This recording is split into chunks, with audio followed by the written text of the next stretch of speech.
Salam dostlar. Bugün Bakıda en temiz prank edirəm. Diqqətlə baxın.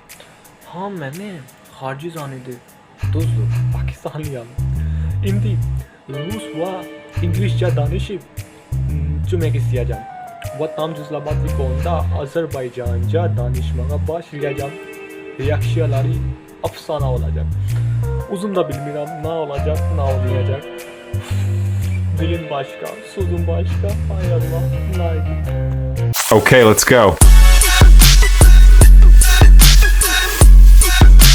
Dostlar, evden çıkmışam ve burada yanında bir hastahana var.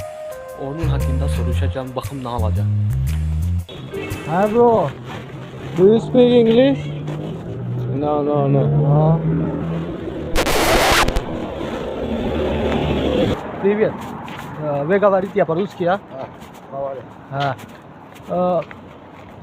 Можно вопрос? Больница кады? Привет. Вы говорите по-русски и по-английски, а? Вы говорите по-русски, а?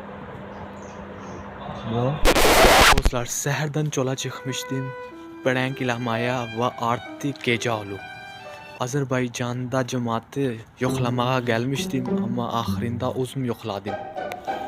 Yarım gün cəmaat mənə baxdı, yarım gün kamera mənə xəyanət elədi, qalan vaxt özümcə belə oldum.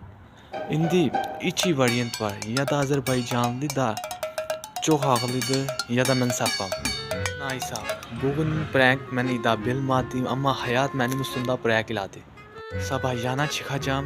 İnşallah bu defa ya da prank alınacak ya da yani zebil oldum kaydacağım. Ama teslim olmak yoktu. Follow edin.